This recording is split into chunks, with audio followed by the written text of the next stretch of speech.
ونصلي ونسلم على رسوله النبي الكريم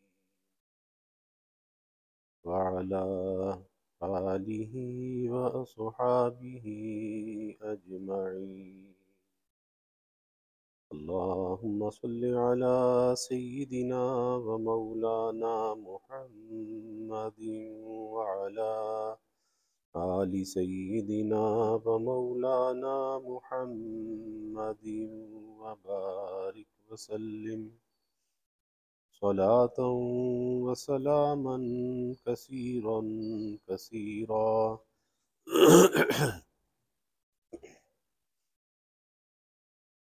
توفیق الہی اپنے مرشد پاک کی برکت سے حکیم الامت مجدد الملت حضرت تھانوی رحمۃ اللہ علیہ کے مواعظ کا سلسلہ چل رہا ہے. المراد کے نام سے حضرت کا یہ واعظ چل رہا ہے، جس میں بات چل رہی تھی کہ قرآن پاک کی تلاوت کہ جس کے ہر حرف پر 10 نیکیاں ملتی ہیں، لیکن بہت سے لوگ یہ کہتے ہیں کہ بغیر ترجمے کے یا بغیر سمجھے ہوئے اس کا کوئی فائدہ نہیں.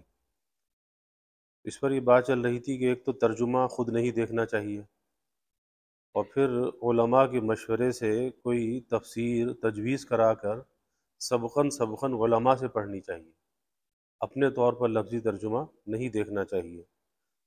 اور پھر فرمایا کہ ہر حرف پر جو 10 نیکیاں ہیں، اب جو پڑھنے والا ہے وہ تو فائدہ لے رہا ہے، اور جو نہ پڑھنے والا وہ محروم ہے. جیسے جب آخرت میں جائے گا تو اس کا اندازہ ہوگا، اور اس کی مثال حضرت نے یہ بیان فرمائی کہ ایک شخص مکہ مکرمہ جاتا ہے، حج کے لیے جاتا ہے. ایک تو وہ ہے کہ جو اپنی کرنسی کو تبدیل کرا کر لے جاتا ہے، وہاں کی مقامی کرنسی لے کے جاتا ہے. اور ایک وہ ہے جو ہندوستان کے سکے اٹھا کے لے جاتا ہے، تانبے کے سکے. اب جس کے پاس وہاں کی کرنسی ہے وہ تو چیزیں خرید رہا ہے بازار سے، فائدہ اٹھا رہا ہے، اور جو یہاں کے سکے لے گیا وہ وہاں پر شکل دیکھ رہا ہے. اس پر یہ بات چل رہی تھی. فرماتے ہیں کہ جب بازار قیامت قائم ہوگا تو وہاں بھی 2 قسم کے لوگ ہوں گے. ایک وہ جو کہ وہاں کا سکہ یعنی نیکیاں پلے باندھ کر لائے ہیں، وہ تو بے تکلف ہر قسم کی راحت حاصل کر لیں گے. اور دوسرے وہ لوگ جو اپنی غفلت کی وجہ سے آخرت کو بھولے ہوئے تھے اور اس وجہ سے کچھ نیکیوں کا ذخیرہ ساتھ باندھ کر نہیں لائے، ان کا یہ حال ہوگا کہ بازار چند آنکے آگندہ تر تہی دست را دل پراگندہ تر، کہ بازار جس قدر رونق سے پر ہوتا ہے تہی دست کا دل بہت پریشان ہوتا ہے کہ بازار تو بھرا ہوا ہے لیکن خریدنے کے لیے کرنسی پاس نہیں ہے. اس وقت آپ ان لوگوں کی قدر کریں گے جن کو آج مولویوں کا بگاڑا ہوا کہا جاتا ہے. اس دن وہ احمق جن کی حماقت پر آج کل کی نئی روشنی نے رجسٹری کر دی ہے عاقل کہلائیں گے. اور اس وقت حیرت ہوگی کہ یہ لوگ جن کو ہم ذلیل سمجھتے تھے یہ بڑے باشوکت ہیں، اور آج ہم ان کے آگے ذلیل ہیں. صاحبو وہاں بجز اعمال صالحہ کے اور کچھ کام نہ آئے گا، بس عمل کرنا چاہیے. اور یہ بھروسہ نہ کرنا کہ ہمارے ماں باپ بہت نیک تھے، ان کی کچھ نیکیاں بٹوا لیں گے، کچھ ہمارے حصے میں آ جائیں گی، وہاں کوئی کسی کے کام نہ آئے گا. حدیث شریف میں ایک شخص کا واقعہ مذکور ہے کہ قیامت کے دن ایک شخص کی نیکیاں اور بدیاں برابر ہوں گی، اور وہاں کا قاعدہ یہ ہے کہ اگر نیکیاں زیادہ ہوں تو جنتی اور بدیاں زیادہ ہوں تو دوزخی، اور دونوں برابر ہوں تو چندے اعراف میں رکھا جائے گا، نہ دوزخ میں نہ جنت میں، اعراف میں رکھا جائے گا. اس قاعدے کے موافق اس شخص سے ارشاد ہوگا کہ اگر ایک نیکی کہیں سے تم کو مل جائے تو جنت میں بھیج دیا جائے گا. وہ شخص خوش ہوگا کہ میرے تو ماں باپ، بیوی، بچے، دوست، احباب بہت سے ہیں، کسی سے ایک نیکی مل جانا کیا دشوار ہے. چنانچہ وہ جائے گا اور جا کر باپ سے اپنی حالت عرض کرے گا کہ مجھے ایک نیکی کی ضرورت ہے، تم میرے باپ ہو، میرے حال پر رحم کرو، ایک نیکی دے دو، وہ صاف جواب دے دے گا کہ یہاں ہم کو اپنی جان کی پڑی ہے، تجھے ایک نیکی کیسے دے دوں؟ وہ نیکی جس کو آج ٹال دیتے ہیں، چھوڑ دیتے ہیں، ایک ایک نیکی وہاں پہ کام آئے گی۔ ماں بھی اسی طرح جواب دے دے گی، اولاد بھی ٹکا سا جواب دے دے گی، اور دوست احباب بھی دور کی سنائیں گے، آخر نہایت مایوس ہو کر یہ لوٹے گا۔ تو راستے میں ایک شخص سخی ملے گا جس کے پاس صرف ایک ہی نیکی ہوگی۔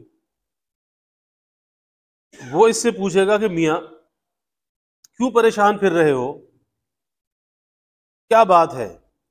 وہ جواب دے گا کہ اگر میری پریشانی کا علاج ہو سکتا تو میں ظاہر بھی کرتا، مگر اس کا علاج کسی سے نہیں ہو سکتا، ہر ایک کو اپنی جان کی پڑی ہے، ظاہر کرنے سے کیا فائدہ؟ ماں باپ، اولاد، اقارب، دوست، احباب سب جواب دے چکے، تو تم ہی کیا کر لو گے؟ وہ کہے گا کہ ارے بھائی تم اپنا حال تو کہو، شاید میں اس میں کچھ ساتھ دے سکوں۔ تو عرض بعد کلام بسیار یہ اپنا حال کہے گا کہ مجھے ایک نیکی کی ضرورت ہے۔ وہ شخص جواب دے گا کہ میرے پاس کل ایک ہی نیکی ہے، تو وہ تو میرے کسی کام کی بھی نہیں، کیونکہ گناہ بہت زیادہ ہیں، میں تو جہنم میں جاؤں گا، یہ نیکی ہوئی تو کیا اور نہ ہوئی تو کیا، بس یہ نیکی تو ہی لے جا، تیرے کام آ جائے گی۔ یہ شخص حیران ہوگا کہ یا اللہ، یہ کون سخی ہے جو اس طرح بے خطر اپنی نیکی دے رہا ہے؟ صاحبو، وہاں بھی یہ اہل دل ہی سخاوت کریں گے اور یہی مخلوق پر رحم کریں گے، ماں باپ کچھ کام نہ آئیں گے۔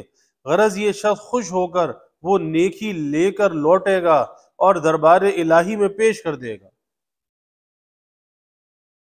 تو وہ تو بموجب اس قاعدے کے بخش دیا جائے گا، ایک نیکی اس کے ترازو کے پلڑے میں آئے گی، وہ جھک جائے گا، اس کا تو کام بن جائے گا، گویا نیکیاں غالب ہو گئیں۔ اب اس کے بعد اس سخی صاحب کو بلایا جائے گا۔ کون سخی ہے جو میدان حشر میں نیکیاں بانٹ رہا ہے؟ کہ تم نے یہ کیا کیا، اپنی نیکی دوسرے کو دے دی، کیا تم کو اپنی نجات کی فکر نہیں؟ وہ عرض کرے گا کہ الہی، میرے پاس صرف ایک ہی نیکی تھی، میں جانتا تھا کہ قاعدے کے موافق تو میں جہنمی ہوں اور یہ نیکی میرے کارآمد نہیں آ سکتی، البتہ حق تعالی اپنے فضل سے بخش دے تو اور بات ہے، مگر جب میری بخشش صرف فضل حق پر موقوف ہے اور میں اپنے عمل سے نہیں بخشا جا سکتا، تو اس غریب کی بھی امید کیوں توڑی؟ تو میں نے وہ نیکی اس مسلمان بھائی کو دے دی کہ اس کی تو مغفرت ہو جائے۔ میرا معاملہ رحمت حق کے سپرد ہے، وہ شخص اس سخاوت پر بخش دیا جائے گا جس کون ہوگا کہ ایک نیکی تھی وہ بھی دے دی، اب پاس کچھ بھی نہیں ہے، لیکن سخاوت کی، اس پر اللہ کا فضل ہو جائے گا۔ صاحبو، وہ عجیب دربار ہے، وہ عجیب دربار ہے، عجیب دربار ہے، وہاں ذرا ذرا سی بات پر بخشش ہو جاتی ہے۔ ایک اور شخص کا قصہ حدیث میں آیا ہے کہ اس کے پاس کوئی نیکی نہ تھی، صرف ایک یہ نیکی تھی کہ اس نے ایک دن راستے سے کانٹا ہٹا دیا تھا، تکلیف دینے والی چیز کوئی تھی، راستے سے ہٹا دی تھی، جو ظاہر میں بہت ہی ذرا سی بات تھی، مگر حق تعالی کے یہاں اس کی بھی قدر ہوئی اور اس کو اسی بات پر بخش دیا گیا۔ صاحبو، نیک کام کرنا چاہیے، کتنا ہی ذرا سا ہو، حقیر نہ سمجھو، بعض دفعہ ذرا سی بات قبول ہو جاتی ہے اور بڑے بڑے عمل جن پر ناز تھا رکھے رہ جاتے ہیں۔ ایک بزرگ کا واقعہ ہے کہ جب ان کا انتقال ہوا تو کسی دوسرے بزرگ کو کشف ہوا یا خواب میں دیکھا کہ ان سے سوال ہو رہا ہے کہ ہمارے واسطے کیا عمل لے کر آئے ہو؟ انہوں نے جواب دیا کہ اور تو کچھ نہیں، توحید لے کر آیا ہوں، اور تو کوئی چیز میرے پاس نہیں ہے۔ ارشاد ہوا جھوٹا ہے۔ کہتا توحید لایا ہے تو جھوٹا ہے، توحید بھی تیری درست نہیں۔ اس دودھ والی رات کا قصہ یاد کرو کہ دودھ والی رات کا قصہ یہ ہوا کہ ایک روز دودھ پینے سے پیٹ میں درد ہو گیا تھا، تو انہوں نے کسی سے یہ کہہ دیا، کسی سے کہہ دیا کہ دودھ سے درد ہو گیا، تو یہ باز پرس ہوئی کہ تم نے دودھ کو مؤثر قرار دیا، کیا دودھ میں تاثیر تھی؟ تو دودھ کو مؤثر قرار دیا، مؤثر سمجھا، حالانکہ مؤثر ہم ہیں۔ یہ کیسی توحید ہے؟ جب توحید بھی غلط ثابت ہوئی تو وہ بزرگ بہت پریشان ہوئے۔ پھر ارشاد ہوا کہ تم اپنے قول کے مطابق دوزخ کے مستحق ہو چکے، کیونکہ تمہارے اقرار میں تمہارے پاس صرف ایک نیکی تھی اور وہ بھی غلط ثابت ہوئی۔ اب سنو، ہم تم کو کس بات پر بخشتے ہیں کہ ایک رات تم نے ایک بلی کے بچے کو سردی میں کانپتا ہوا دیکھا تھا، بلی کا بچہ تھا، سردی میں کانپ رہا تھا، اور تم نے اس کو رحم کھا کر، اس پر رحم کھایا اور رحم کھا کر لحاف میں ڈال لیا، اپنے لحاف میں جگہ دے دی تاکہ اس کو حرارت پہنچ جائے۔ جس پر اس نے تم کو دعا دی، اس بلی کے بچے نے دعا دی، وہ دعا اس بلی کے بچے کی ہم نے قبول کر لی۔ اللہ اللہ اکبر۔ اور تم کو اس کی دعا پر بخشا جاتا ہے، تم کو اس کی دعا پر بخشا جاتا ہے۔ یہ بھی ایک عمل تھا، مگر کبھی کبھی حق تعالی بدون عمل کے صرف ظاہری صورت پر بخش دیتے ہیں۔ چنانچہ ایک بزرگ ہیں قاضی یحییٰ ابن اقسم رحمت اللہ علیہ، جو بخاری کے شیخ ہیں، ان کو کسی نے خواب میں دیکھا کہ ان سے سوال ہو رہا ہے، اور سوال بھی بڑے عتاب آمیز انداز میں ہو رہا ہے، سختی کے ساتھ سوال ہو رہا ہے۔ وہ چپ خاموش کھڑے ہیں۔ جب عتاب ہو چکا تو انہوں نے عرض کیا کہ میں تو حدیث پڑھا کرتا تھا، ان اللہ یستحیی من ذی الشیبۃ المسلم، کہ حق تعالی شانہ بوڑھے مسلمان سے حیا فرماتے ہیں اور اس کو بخش دیتے ہیں، مگر یہاں تو معاملہ برعکس معلوم ہوتا ہے کہ عتاب ہو رہا ہے، سختی سے سوال ہو رہا ہے۔ اس پر ارشاد ہوا جاؤ، اگرچہ کچھ نیکی تمہارے پاس نہیں، مگر تمہارے بڑھاپے پر رحم کر کے تم کو بخشا جاتا ہے۔ ہمارے رسول صلی اللہ علیہ وسلم نے سچ کہا ہے، بے شک ہم کو بوڑھے آدمی پر رحم آتا ہے۔ اسی کو شیخ سعدی رحمہ اللہ فرماتے ہیں، ولم میحد وقت وقت ای امید، کہ حق شرم دارت زموئے سفید، کہ دل میرا ہر وقت امید دلاتا ہے کہ حق تعالی شانہ سفید بالوں سے شرم کرتے ہیں۔ اس سے زیادہ حیرت انگیز دوسری حکایت ہے کہ یہاں تو قاضی یحییٰ ابن اقسم واقعی بوڑھے تھے۔ ایک مسخرے نوجوان کی حکایت ہے کہ جب مرنے لگا تو اس کو اپنی حالت پر خوف تھا، کیونکہ عمل صالح کچھ نہ کیا تھا، زندگی گناہوں میں گزری تھی۔ تو اس نے یہ وصیت کی کہ جب مجھ کو غسل کفن دے چکو تو میری داڑھی پر آٹا چھڑک دینا تاکہ سفید ہو جائے، آٹا چھڑک دینا۔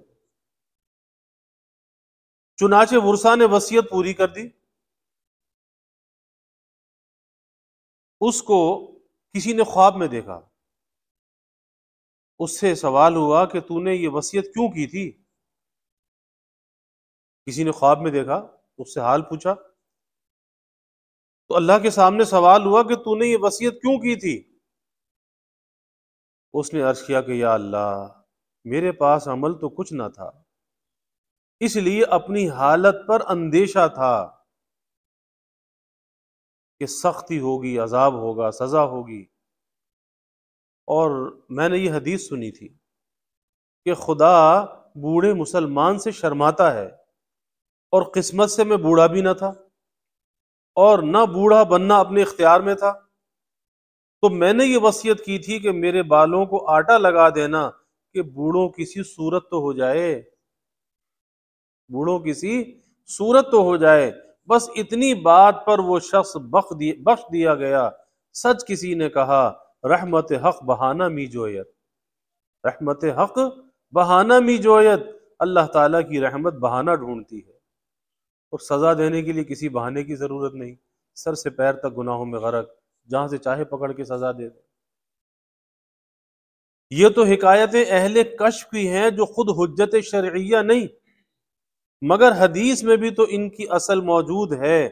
چنانچہ پہلے بیان کیا گیا کہ ایک شخص کو صرف راستے سے کانٹا ہٹا دینے پر بخش دیا گیا۔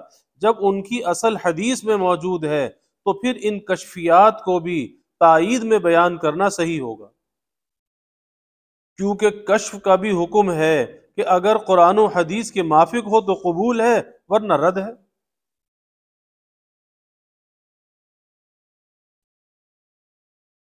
اس کے بعد کیونکہ جمعے سے پہلے اور جمعے کے بعد دو حصوں میں بیان ہوا، تو پھر نماز جمعہ کا وقفہ ہوا، اور پھر اس کے بعد حضرت دوبارہ منبر پر تشریف لائے اور فرمایا کہ میں اس بات کو بیان کر رہا تھا کہ نیکیوں کی قدر ہم کو وہاں جا کر ہوگی، اس لیے کہ یہ آخرت ہی کا سکہ ہے، یہ کرنسی وہاں چلتی ہے،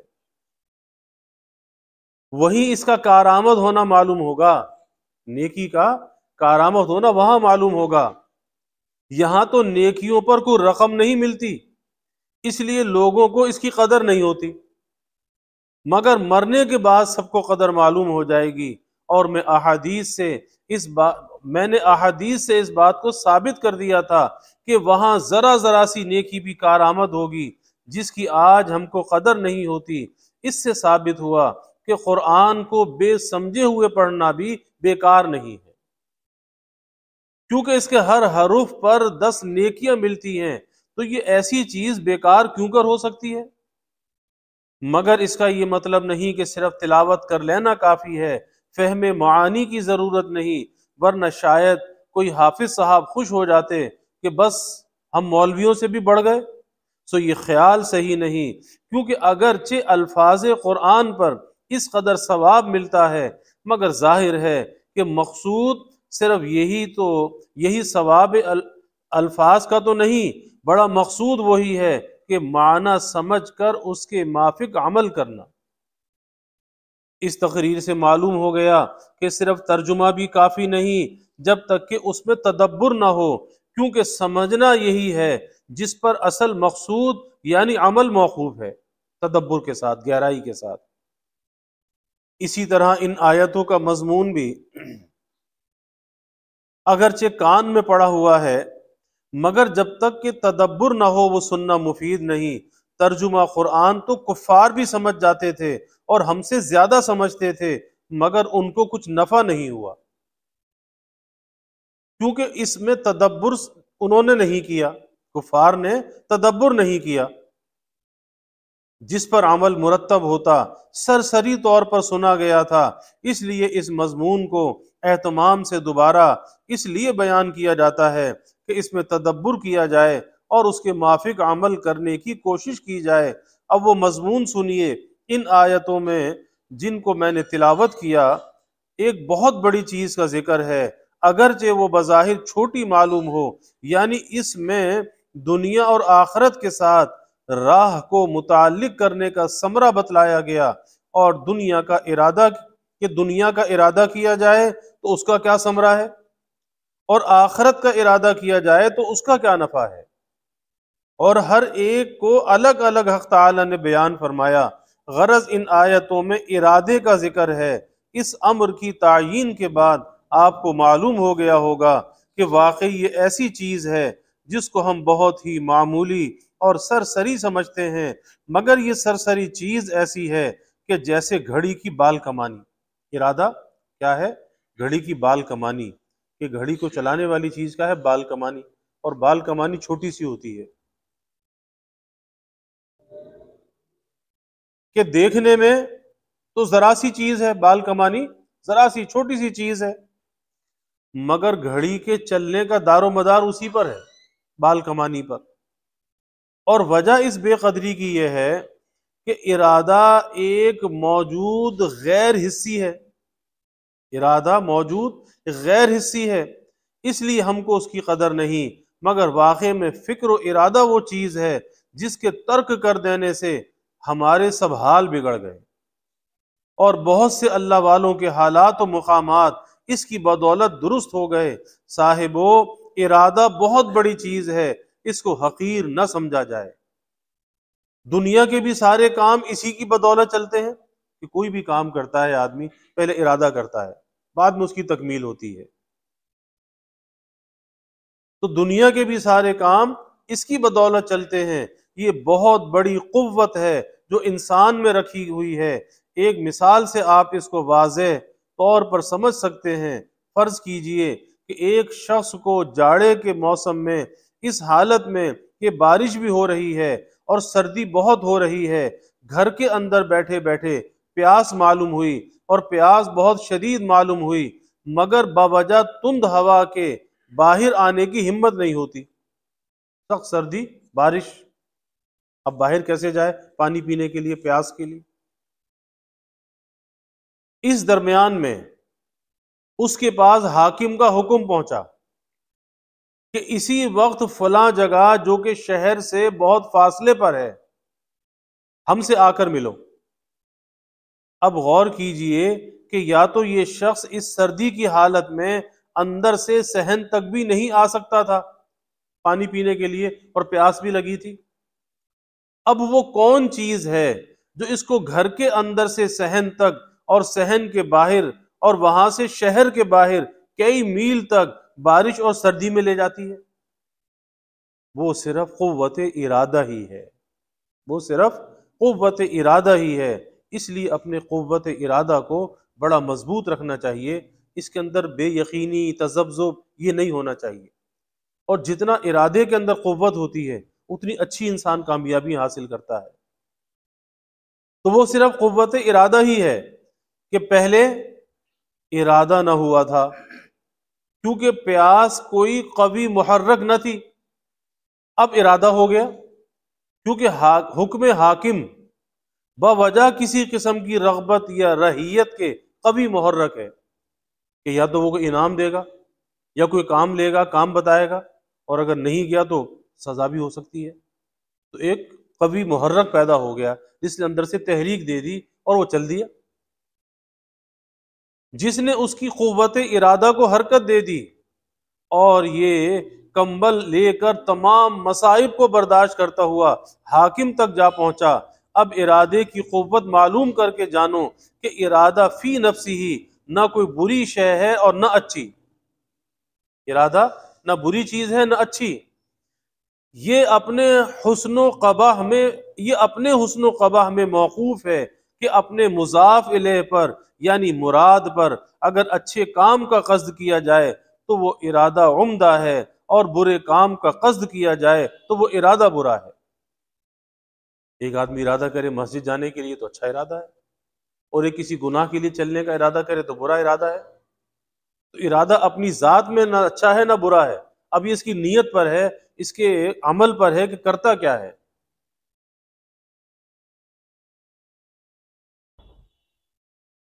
برے کام کا قصد کیا جائے تو وہ ارادہ برا، اچھے ارادے پر ثواب ملے گا، اور برے ارادے پر اگر پختہ ارادہ ہو جائے گا تو گناہ لکھا جائے گا۔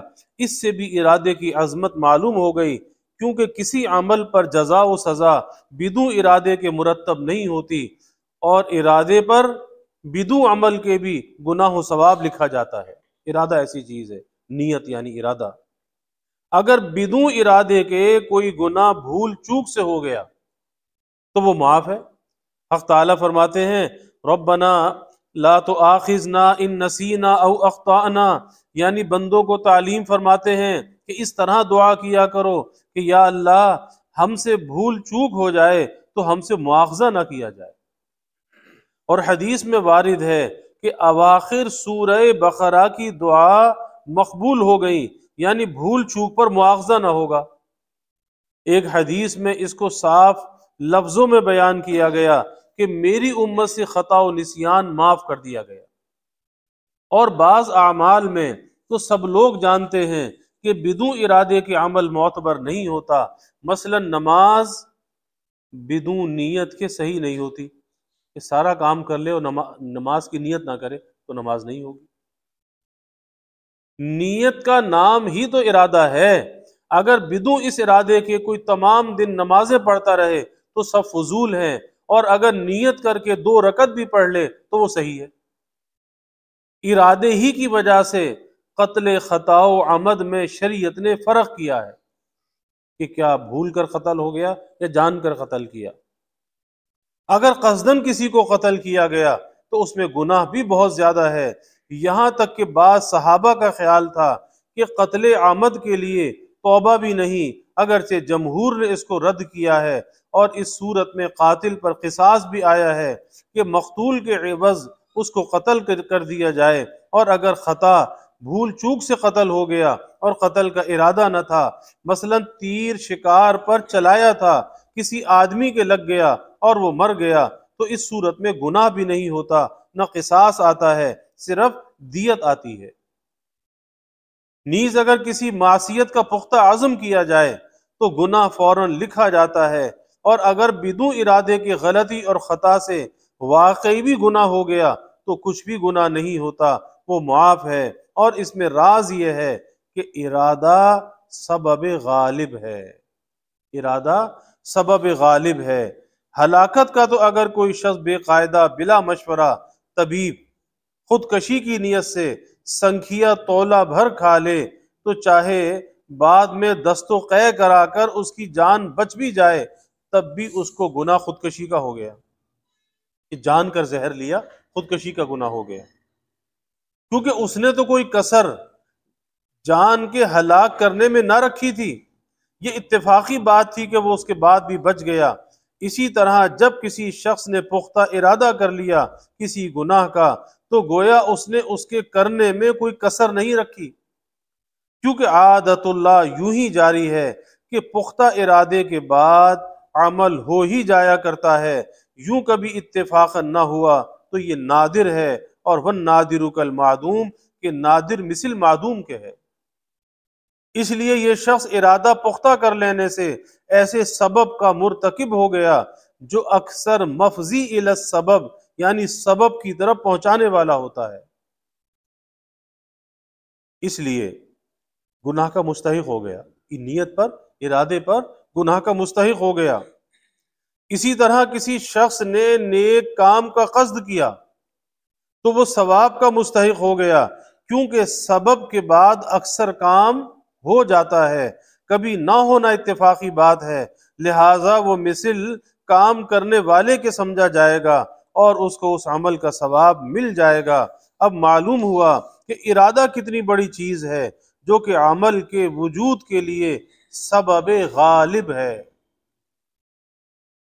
جس کے بعد اکثر کام ہو جاتا ہے، یہاں تک کہ شریعت میں اس کو عمل ہی کے مثل شمار کیا گیا۔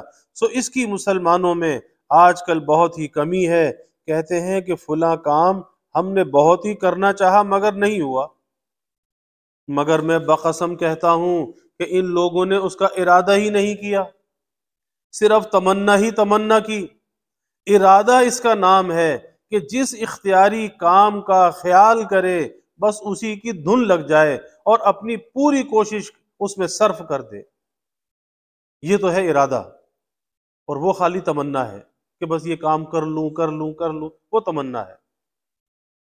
ایسا کر کے یعنی دھن لگ جائے اور اس کام کے لیے پوری کوشش کرے، ایسا کر کے پھر کوئی بتلائے کہ کام نہیں ہوا، اور اس کے بعد بھی کام نہ ہوا کرے تو دنیا کا کام کیوں کر چلے، اس لیے جو شخص یوں کہے کہ میں نے ارادہ کیا پھر بھی کام نہیں ہوا، میں اس کو کبھی تسلیم نہ کروں گا، بلکہ اس کے یہی معنی ہے، بلکہ اس سے یہی کہا جائے گا کہ تم نے اس کام کی تمنا تو کی، ارادہ نہیں کیا۔ ایک شخص میرے پاس آئے جو بوڑھے ہو گئے تھے مگر نظر بد کے مرض میں مبتلا تھے۔ آج کل لوگ یوں سمجھتے ہیں کہ جوانی میں گناہ نہیں چھوٹتے تو بڑھاپے میں جا کر چھوٹ جائیں گے، مگر میں سچ کہتا ہوں کہ جو گناہ جوانی میں نہیں چھوٹا وہ بڑھاپے میں کبھی نہ چھوٹے گا۔ درختے کے اکنو گرفت است پائے، بتیر ہوئے شخص بر آیت زجائے، اگرچہ ہم چنا روزگارے حلی، بگرد و نش از بیخ بر نگ سلی، کہ جس درخت نے ابھی جڑ پکڑی ہے، ایک آدمی کی قوت سے جڑ سے اکھڑ سکتا ہے، اور اگر کچھ زمانے تک ایسے ہی چھوڑ دیا جائے تو پھر گردوں سے بھی جڑ سے نہیں اکھڑ سکتا، پھر مجمع بھی آ جائے پھر بھی نہیں اکھڑ سکتا۔ جو گناہ اب جوانی میں نہ چھوٹا حالانکہ ابھی اس کی جڑ کمزور ہے، تو بڑھاپے میں کیا خاک چھوٹے گا؟ اللہ تعالیٰ فہم دی۔ الحمدللہ رب العالمین والعاقبۃ للمتقین والصلاة والسلام علی اشرف الانبیاء والمرسلین، اللہم صلی علی سیدنا و مولانا محمد وعلی آل سیدنا و مولانا محمد وبارک وسلم۔